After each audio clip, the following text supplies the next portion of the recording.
네, 오늘 산은교회에서 말씀 증거하게 되어서 무한한 영광으로 생각합니다.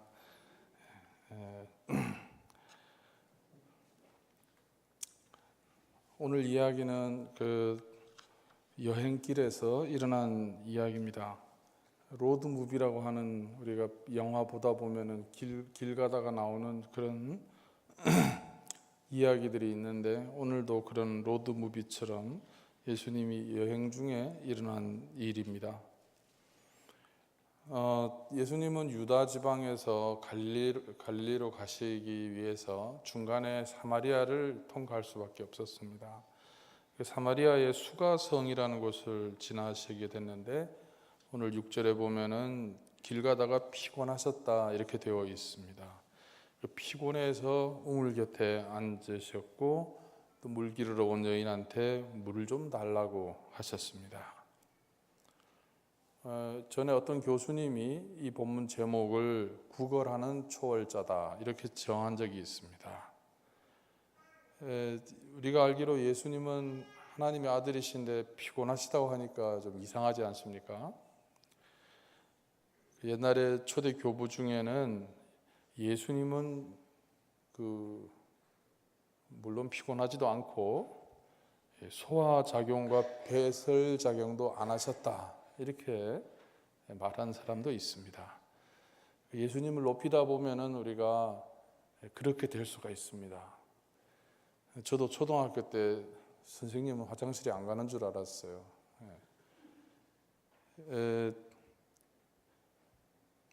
그런데 오늘 우리 요한복음에서는 길가에 계시는 예수, 피곤해서 우물가에 앉으신 예수, 목이 마르기도 하고 우리한테 물 좀 달라고 하시는 그런 친근한 예수님을 보여주고 있습니다. 전에 영지주의라고 하는 사상이 있었습니다. 처음에 이제 기독교와 닮은 이단이다 이렇게 우리가 설명하는데, 그 기독교하고 똑같은데 다만 한 가지 차이가 뭐냐면 예수님이 육체로 오신 것을 부정하는 것을 우리가 영지주의다 이렇게 얘기합니다. 그래서 영지주의에서 말하는 예수님 구원자는 어떤 분이냐 하면은 배도 안 고프고 목도 안 마르고 피곤하지도 않는 그런 어떤 분을 그리고 있습니다. 우리는 이런 영지주의 상이 멋있어 보일 수도 있지만 우리 복음서와는 다르다 하는 것입니다. 요한복음은 이런 관념적인 그리스도상을 극복하고 진정으로 인간으로 성육신하신 예수님을 우리에게 보여줍니다. 예수님이 길 가다가 피곤하셨다, 헬라어로 케코피아코스 이렇게 말하는데, 이거는 성경 전체에서 오늘 여기 6절에만 나옵니다. 하나님의 아들도 피곤했습니다. 우물 곁에 앉아서 쉬어야 됐고, 목이 말랐고 낯선 여자한테 물 좀 달라고 하셨습니다. 바로 여기에서 아름다운 이야기가 시작이 되는 겁니다. 오늘 보면은 제자들이 먹을 것을 사러 동네에 들어갔다 이렇게 되어 있습니다. 이제 좀 이상합니다. 동네에 먹을 걸 사러 가면은 한두 명 가면 되지 모든 제자가 다 갔다는 게 좀 이상합니다. 그래서 이것은 사실일 수도 있지만은 그것보다는 예수님이 혼자 계셨다 하는 걸 이렇게 표현한 거라고 저는 보고 싶습니다. 예수님이 혼자 계셨다는 것이죠. 여러분, 예수님도 혼자 계시는 시간이 필요했습니다. 늘 제자들이 옆에 있고, 또 여러분, 제자라고 해서 예수님을 다 이해하는 것은 아니었습니다. 또 예수님의 가족들도 예수님을 이해하지는 못했습니다. 그래서 예수님의 모습은 사실은 출가자의 모습이에요. 가족을 떠나서 공생애를 사신 것으로 되어 있죠. 마가복음에 보면은 예수님이 정신이 나갔다. 그래서 가족들이 그분을 붙잡으러 나섰다, 이런 구절이 있어요. 그러니까 예수님도 어쩌면 혼자일 때가 많은 그런 외로운 그런 시간도 많았다는 거죠. 우리는 사실 혼자 있는 적이 거의 없습니다. 늘 우리는 누군가를 위해서 분주합니다. 여러분 가운데 많이 아침에 또 가족을 위해서 식탁을 준비하고 또 뭐 해달라고 그러면 신경 써주고 이렇게 하고 오셨을 겁니다. 가족일 수도 있고 동료일 수도 있지만은 그 사람들이 내가 사랑하는 사람들이고 나를 도와주는 사람일 수도 있지만은 또 다르게 생각해 보면 그 사람들 때문에 나는 한 번도 혼자 있지를 못하는 겁니다. 오늘 물 기르러 온 여인도 여기 6시라고 되어 있는데 이게 우리 시간으로는 12시를 말합니다. 정오에 뙤약볕이 있는데 물 기르러 왔다는 것은 사람의 눈을 피해서 온 게 아니냐, 이런 해석을 합니다. 남편이 5이나 있었고 지금도 남편이 아니다 하는 것은 그 여자가 좀 떳떳한 신분이 아니다, 이런 뜻이 될 것입니다. 만약에 제자들이 옆에 있었더라면 예수님이 그 여자한테 말 거는 것을 막았을지도 모릅니다. 예수님이 혼자 계셨기 때문에 또 그 여자도 혼자였으니까 오늘 이런 아름다운 이야기가 만들어진 겁니다. 그 여자도 만약에 딴 사람들이 보고 있었으면 예수님한테 말대꾸 못해요. 유대인, 오늘 나와 있지만 유대인과 사마리아인은 상종을 안 합니다. 또 유대인끼리라고 해도 대낮에 남자가 여자에게 말 거는 거는 그거는 용납이 안 되는 일이었습니다. 예수님이 피곤하고 목마르고 혼자 있었을 때, 또 그 여인도 사람의 눈을 피해서 혼자 물 길러 나왔을 때 아름다운 만남이 시작된다 하는 것입니다. 우리는 예수님 만나는 것을 굉장히 준비를 많이 해야 한다, 이렇게 생각할 수도 있습니다. 우리가 뭐 누구하고 첫 선을 본다, 미팅을 한다 이러면은 피부도 관리하고 미용실도 갔다 오고 카페는 어디로 할까, 무엇을 먹을까, 막 온갖 계획을 다 하고 제일 좋은 모습으로 제일 좋은 옷을 입고 나갈 것입니다. 근데 우리가 예수님을 만나는 것은 꼭 그렇지는 않다는 것입니다. 예수님도 이렇게 피곤하고 물가에 앉았을 때 이런 만남이 일어난 것처럼 그 여자도 힘들게 물 기르러 왔다가 예수님을 만난 것처럼 우리가 피곤하고 지쳤을 때 그런 만남이 올 수 있습니다. 사람들이 보기 싫고 혼자 있고 싶을 때 나 혼자 기도하다 보니까 예수님을 만날 수도 있는 것입니다. 대체로 주님은 내가 혼자 있을 때 말 걸어 오십니다. 저도 고등학교 때 교회 열심히 기도하면서 신앙을 가지게 됐는데 늘 저는 혼자 너무 그때 고민이 많아가지고 그 고등학생 정도 되니까 부모님하고는 해결이 안 되더라고요. 그 고민이라는 게 늘 혼자 고민하고 이럴 때 그때 예수님이 저에게 다가오셨던 그런 기억이 납니다. 오늘 이 예수님이 물 좀 달라고 하시니까 이 여자는 선생님은 유대 사람이면서 사마리아 여자인 나한테 물을 달라고 하십니까? 이렇게 묻습니다. 만약에 실제로 이 여자가 물을 주기 싫었다면은, 상종하기 싫었다면은 아무 말도 안 하면 됩니다. 그렇죠? 근데 뭔가 말을 했다는 것은 예수님하고 얘기하고 싶다는 거예요. 그러니까 우리가 그 말 내용만 들으면 안 됩니다. 그 말의 분위기를 잘 들어야 되는데 지금 이 여자의 말 내용은 되게 요즘 말로 까칠합니다. 그렇죠. 뭐 당신들 우리하고 상종 안 하는데 왜 나한테 목마르다고 물 달라고 합니까? 막 이렇게 비꼬는 말일 수도 있어요. 하지만 예수님은 이 여자의 그 심정을 알아보신 겁니다. 왜냐하면 정말 그렇다면 말 안 하면 되는데 말을 한다는 자체가 뭔가 자기가 필요로 하는 게 있고 예수님한테 뭔가를 끌리는 게 있어서 응답을 한 것이죠. 근데 대체로 우리가 불만을 말하거나 또 하나님한테, 예수님한테 기도할 때도 이런 식으로 말을 합니다. 우리 조상은 이 산에서 예배를 드렸는데 선생님네 사람들은 예배 드려야 할 곳이 예루살렘에 있다고 하는군요. 이렇게 20절에서 말했어요. 바벨론의 포로로 이스라엘 사람들이 끌려갔다가 돌아왔을 때 성전을 처음으로 다시 짓게 되었습니다. 그때 이제 온갖 모금을 해서 하는데 사마리아 사람들도 우리도 힘을 보태겠습니다 하고 돈을 가지고 왔어요.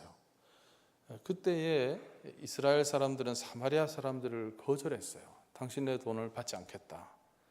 그래서 사마리아 사람들은 자기들끼리 따로 그리심산이라는 곳에다가 자기들 성전을 따로 지었어요. 그러면서 더욱 사이가 나빠진 것이죠. 그러니까 사마리아 사람은 그리심산에 예배를 드리고 그게 진짜다 이러고, 유대 사람들은 아니다, 예루살렘이 진짜다 이러고 서로가 이제 싸웠다는 얘기입니다. 이제 그걸 얘기하는 거예요. 그때 예수님은 이렇게 말씀하십니다. 그대에게 물을 달라는 사람이 누구인지 알았더라면 그대가 나에게 물을 달라고 했을 것이다. 그러면 나는 그대에게 생수를 주었을 것이다. 이때도 또 지지 않습니다. 선생님은 그릇도 없고, 오늘 번역 그릇이라고 되어 있네요. 또 다른 번역에는 이제 두레박이라고 되어 있어요. 선생님은 두레박도 없는데 어디에서 생수를 구하신단 말입니까? 우리 조상 야곱보다 위대하단 말입니까? 이렇게. 사실은 야곱은 유대인의 조상입니다. 근데 사마리아 사람들도 그 후손이 맞습니다. 그러니까 지금은 유대인들하고 원수가 되어 있고 서러움 당하지만 그래도 우리도 야곱의 후손이다 이런 자존심이 아주 강하게 있는 사람인 것입니다. 자, 이렇게 이제 여자가 말을 하니까 예수님은 전혀 다른 말씀을 꺼내십니다.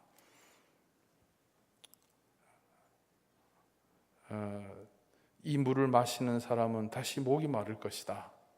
그렇지만 내가 주는 물을 마시는 사람은 영원히 목마르지 아니할 것이다. 이렇게 말합니다. 내가 주는 물은 그 사람 속에서 영생에 이르게 하는 샘물이 될 것이다. 이런 말씀을 하십니다. 물 좀 달라고 하다가 내가 주는 물은 그 사람 속에서 솟아나는 샘이 된다. 이런 말씀을 합니다. 요한복음은 이 상징을 많이 사용해요. 은유법을 많이 사용합니다. 이 샘이라고 하는 것은 빼개라고 하는 건데 이것도 하나의 상징입니다. 또 이것은 그 여인에 대한 상징일 수도 있습니다. 또 이 여인이 있다가 보면은 물 항아리를 두고 동네로 달려갔다. 그런 구절이 있습니다. 이 물 항아리도 은유법인데 그 여인을 가리킨다. 그렇게 봅니다. 그 여인은 물 항아리하고 같았습니다. 늘 물을 기르긴 하지만은 또 얼마 있으면 물을 다 쓰게 되고 그럼 다시 채워야 되는 것이죠. 거기서 솟아나는 물이 솟아나는 곳은 아닙니다. 그저 우물에서 집으로 물을 운반하는 그런 그릇이었습니다. 그런데 예수님은 그 여자에게 물 항아리라고 하지 않고 샘이라고 부르고 있습니다. 당신은 지금까지 물 항아리로 살았지만은 앞으로는 샘이 되어라. 이렇게 말씀하신 것입니다. 항아리의 물은 소모되는 것이 특징입니다. 하지만 샘은 소모가 될 수 없습니다. 끊임없이 솟아나는 원천이 샘입니다. 예수님은 자기가 주는 물을 마시면은 그 물은 소모가 되지 않고 속에서 솟아나는 샘이 될 것이라고 합니다. 근데 그 여자는 아직 예수님 말씀을 이해를 못했어요. 그런 물이 있으면 좀 줘보십시오. 나도 물 좀 기르러 오지 않게, 이렇게 말합니다.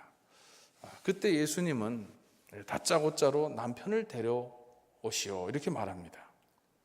이 뜻밖의 말입니다. 물 얘기를 하다 말고 갑자기 남편을 데려오라고 하니까요.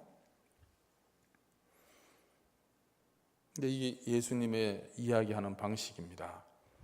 예수님은 본질과는 상관없는 법리 이야기, 어디서 예배를 드려야 되느냐, 이 산이냐 저 산이냐, 우리 유대인이 왜 나하고 상종을 하느냐 하는 상식 얘기는 관심이 없습니다. 더 중요한 거는 다 비밀로 해놓고 빙빙 돌리는 얘기라든가 발등이 가려운데 구두 위를 꺾는 것 같이 이렇게 선문답하는 이런 얘기 예수님 좋아하지 않아요. 예수님은 그 문제의 본질로 바로 들어가는 그런 화법을 쓰십니다. 그게 바로 남편을 데려오라 하는 말씀입니다. 그러니까 여자가 저는 남편이 없습니다.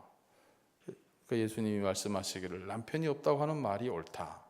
당신에게 남편이 5이나 있었고 지금 같이 살고 있는 남자도 남편이 아니니까 옳게 말했다. 이렇게 말씀하십니다. 여러분, 여기서 남편이란 건요, 꼭 여자가 5번 시집갔다 그런 뜻이 아닙니다. 남편은 은유입니다. 당시의 여자들은 남편을 주님이라고 불렀습니다. 예수님도 우리가 주님이라고 퀴리에 부르잖아요. 남편도 퀴리에라고 불렀습니다. 남편은 이 항아리에다가 길어오는 물처럼 외부적인 존재예요. 내가 그것만 있으면 난 너무너무 행복하겠다. 그런 게 남편인 거예요. 그게 없으면 나는 불행하고 두렵고 쓸쓸하고, 그것만 있으면 나는 행복해. 이게 남편에 대한 은유인 것입니다. 외부에서, 물처럼 외부에서 와서 나를 먹여 살리는 것, 그게 남편입니다. 그 여자의 행복은 자기 안에 있지 않았습니다. 늘 외부에서 길어와야 됐습니다. 이 사람이 나한테 행복을 주나 하고 살아보니까 그 사람이 아니에요. 그러니까 그 사람을 떠나서 다른 사람을 또 살아보지만 또 그 사람도 아니에요. 물을 마셔도 다시 목마른 것처럼 남편들을 아무리 바꿔치기를 해도 갈증이 채워지지가 않아요. 왜요? 그들은 다 외적인 존재니까 그렇습니다. 외적인 존재를 가지고 갈증을 없앨 수는 없다는 것입니다. 그 여자가 저는 남편이 없습니다 이런 말을 했는데, 이것이 여자가 예수님을 유혹하는 거다 이렇게 보는 사람도 있습니다. 남편도 많아 있었고 지금도 어떤 남자와 살고 있으면 굳이 저 남편이 없다는 말을 할 필요는 없다는 거죠. 그런데 요즘 말로 하면 저 싱글입니다 이런 말로 들릴 수 있다는 거예요. 그래서 남자를 유혹하는 말이다 이렇게 해석하기도 합니다. 예수님은 그 여자를 사랑스럽게 보고 계십니다. 예수님이 그 여자에게 남편을 데려오라고 하신 것은 남편에게 관심이 있어서가 아닙니다. 무슨 남편이 무슨 관심이 있겠어요, 예수님이? 하지만 그 여자가 그 껍데기를 벗고서 진정한 알맹이로서 예수님과 만나기를 바라는 것입니다. 어쩌면 여자가 예수님을 유혹하는 것을 예수님이 알았을 수도 있습니다. 그럼 예수님은 아마 이런 뜻으로 말씀하셨을 것입니다. 그대의 이전 남편들은 그동안 그대를 육체적인 측면에서만 채워주었을 것이요, 그들은 외부에서 왔고 말하자면 당신은 그 사람들을 소비했소. 여러분, 사람을 소비할 수도 있습니다. 외적인 관계는 그렇습니다. 예수님은 그 여자에게 전혀 다른 삶을 제시하는 겁니다. 소비하는 삶이 아니라 서로 사랑하고 의사소통하는 삶을 제시하고 있습니다. 이제 예수님이 물 좀 달라고 하면서 그 여자에게 말을 걸면서 그 여자에게 주려고 하는 것은 바로 서로 의사소통하는, 하나님의 아들이라 할지라도 피곤하고 말을 걸고 물을 좀 달라고 하는 그런 가운데서 예수님이 마중물이 되고, 그 마중물은 그 여자 안에서 소모되어 없어지는 게 아니라 샘이 터지게 하는 그런 새로운 관계를 예수님은 말씀하고 있는 겁니다. 예수님은 우리가 외부의 주인들을 섬기면서 사는 그런 삶이 아니라 속에서 솟아나는 생수를 마시고 소모되지 않는 그런 양식을 먹으면서 살기를 바라십니다. 그것을 위해서 예수님은 우리에게 자기 몸을 주셨고 자기의 피를 주셨습니다. 예수님이 그 여자에게 주려고 하는 물은 마중물과도 같았습니다. 그 여자는 야곱이 자기네 조상이라느니 예배는 무슨 산에서 드려야 한다느니 법도를 따지면서 늘 어떤 외부에서 물을 길어서 마시고 외부의 남편을 주인으로 삼았습니다. 하지만 예수님은 그 여인에게 진정한 주인이 되어 주십니다. 마르지 않는 샘이 되어 주십니다.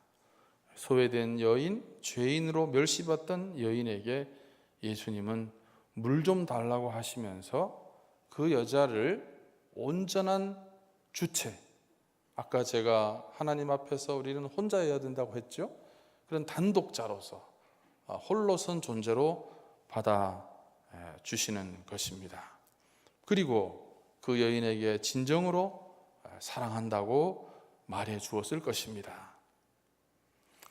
그 여인에게는 샘이 있었습니다. 하지만 그 여자는 늘 내 행복은 외부에 있어. 남편 때문에 내가 못 살아. 여러분, 남편만 바꾸면 돼. 이 외부에서 물을 가져와야 된다는 생각 때문에 자기 속의 샘은 막혀 있었습니다. 이제 예수님이 예수의 물이 마중물이 되어서 그 여자의 속에 막힌 샘을 터지게 합니다. 여러분, 마중물이란 거는 옛날에는 우리가 수도가 잘 없어서 그 펌프, 지하에 파이프를 박아서 지하수를 뻗올리는 펌프를 가지고 물을 사용했습니다. 그러면 가만히 놔두면 물이 밑으로 쭉 내려가서 펌프질을 해도 물이 나오지 못하기 때문에 옆에다가 물을 갖다 놓습니다. 그러면 물 기를 때가 되면은 한 바가지 물을 떠서 넣고 막 펌프질을 하면은 이제 물이 올라옵니다. 그걸 우리가 이 한 바가지 붓는 물을 마중물이라고 합니다. 지하에는 아무리 무궁무진하게 물이 많아도 이 한 바가지 물이 없으면은 그 많은 물이 쓸모가 없어요. 목말라서 죽을 수도 있는 거예요. 그 많은 물도 한 바가지 물이 있어야 끌어올릴 수 있다는 것입니다. 예수님은 바로 그 여자에게, 그 여자는 자기 속에 물이 있다고는 상상도 못했어요. 나는 너무 부족한 사람이고, 나는 맨날 목마른 사람이고, 나는 팔자가 시고, 나는 되는 게 없고, 나는 인생을 힘들기만 하고, 이 볕들라면은 남편을 바꿔야 되고, 뭔가 복권이 당첨되든지 무언가 밖에서 와야 된다고 생각했을 때 예수님은 아니야, 당신 속에 있어, 당신 속에서 샘이 터져야 돼 하면서 한 바가지 마중물이 되어주신 것입니다. 자기가 살려면은 다른 사람이 꼭 필요하다고 말하는 사람들이 있어요. 연속곡도 너무 우리한테 영향을 많이 줘요. 연속곡 보다 보면 막 그 사람 없으면 죽는 것처럼 너무 이렇게, 또 그게 아름다운 것처럼 그려서 저는 당신 없으면 살 수 없어요. 이런 게 되게 아름다운 사랑인 것처럼 그린단 말이죠. 저는 당신을 마시면서 살아요. 당신은 저의 공기예요. 뭐 이런 게 뭐 아름다운 것처럼 그게 그렇게 아름다운 게 아닙니다. 여러분, 그렇게 좋아하던 사람도 언젠가는 헤어지기도 하고, 또 사람이 뭐 사고로 이렇게 떠나기도 하고, 상대방이 사라질 때가 많아요. 그러면 그 사람은 이제는 어떻게 사나, 하늘이 무너지는 것 같지만은, 여러분 보십시오. 저도 그런 걸 많이 받고 저도 많이 경험했습니다. 저도 뭐 고등학교 때인가 그때 무슨 좀 친구로 지내던 여학생이 있었는데 이민을 가버렸어요, 갑자기. 저는 아무것도 한동안 공부도 못하고 굉장히 괴로웠어요. 그러니까 그때는 뭐 내가 살맛이 안 나더라고요. 막 죽고 싶더라고요. 그렇지만 또 지나고 나니까 또 이렇게 잘 살아있지 않습니까?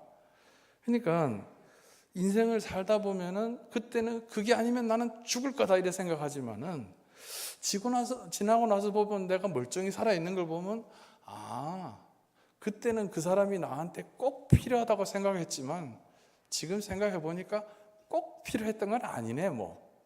그죠? 예. 예, 그걸 깨닫게 됩니다. 남편이든지 자식이든지 애인이든지 그 누구든지 우리의 외부적인 존재인 한은 그는 우리에게 꼭 필요한 존재가 아닐 수 있습니다. 그러는 한은 우리가 아무리 그걸 사랑이라고 포장하지만은 우리는 그들을 소비하는 거예요.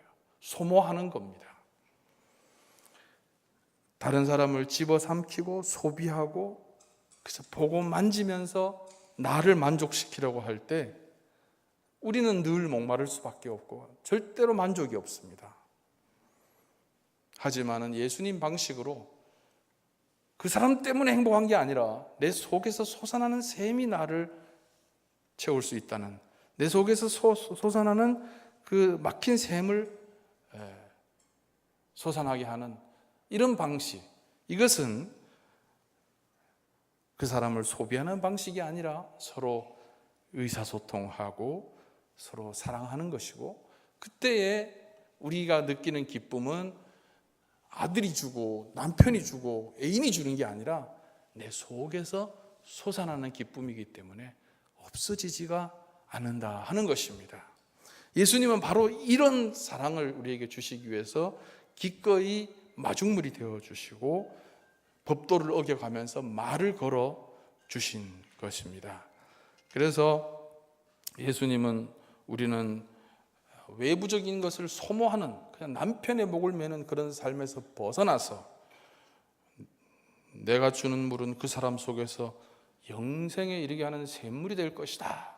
이 물을 발견하고 이 물을 느끼고 이 물을 마셔라. 그게 바로 오늘 본문을 어쩌다 보니까 뒤에 한 절 더 24절까지 읽어야 되는데 한 절을 제가 잘못 말했더라고요. 신령과 진정으로 예배하는 때가 올 것이다. 그게 바로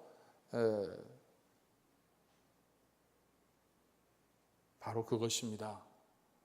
우리 속에 샘이 막혔던 샘이 터져 나올 때 우리는 예수님과 의사소통하고 그리고 다른 사람들과 자기 물항아리가 그 여자를 상징한다고 했잖아요.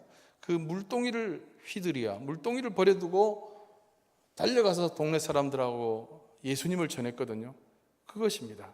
그래서 이전에 자기 삶을 버리고 달려가서 다른 사람들과 의사소통하는 이런 삶을 살게 된다는 것입니다. 여러분, 정말 요즘 더운 계절입니다. 이런 계절에 다들 여러 가지 피서도 생각하고 합니다만은 어쩌면 오늘 이 본문의 아름다운 이야기는 우리가 여름을 어떻게 지내야 하나를 보여주는 것 같습니다. 오늘은 정말 예수님의 생애에서 아름다운 일 가운데 하나를 보여드렸는데요. 어쩌면 어느 떼약볕 내리쬐는 그런 여름날의 이야기일 수도 있습니다. 이 아름다운 일이 일어나기 위해서는 예수님은 혼자 계셔야 했습니다. 제자들은 자리를 떠야 되는 겁니다. 여러분도 혼자라야 됩니다. 아무리 자식을 사랑해도, 아무리 남편이, 아무리 아내가 사랑스러워도 하나님 앞에 설 때는 혼자 되셔야 합니다. 너무 짐을 많이 지지 마세요.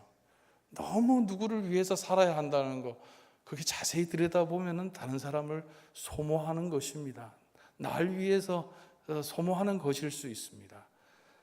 예수님은 혼자 계셨을 때 이 여인을 만나셨습니다. 피곤할 때 만나셨습니다. 행복할 때 예수님 만난다는 것도 그것도 맞지 않습니다.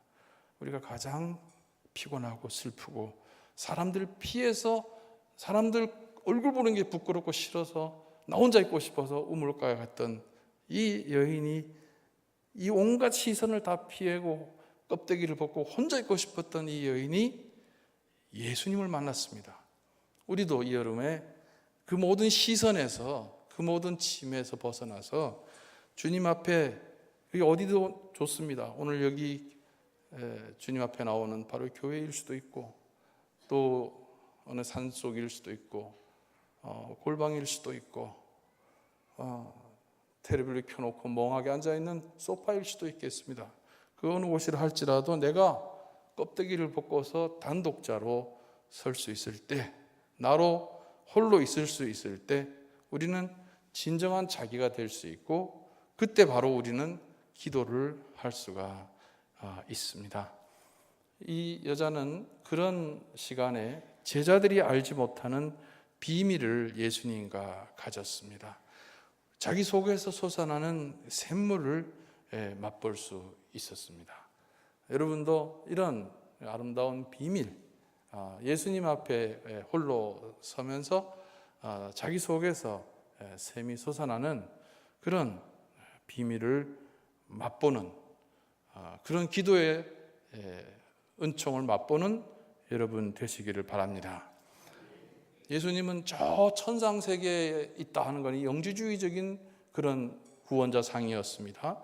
예수님은 우리 곁에 구걸하는 초월자로 계십니다. 우리가 행복하고 잘났을 때보다는 우리가 피곤하고 우리가 힘들 때, 우물가에 갔을 때 우리가 부끄러워하고 혼자 있고 싶을 때 오시고, 그리고 예수님은 우리한테 말을 걸어주시고 예수님도 우리한테 뭔가 아쉬운 게 있어서 물 좀 달라고 하십니다.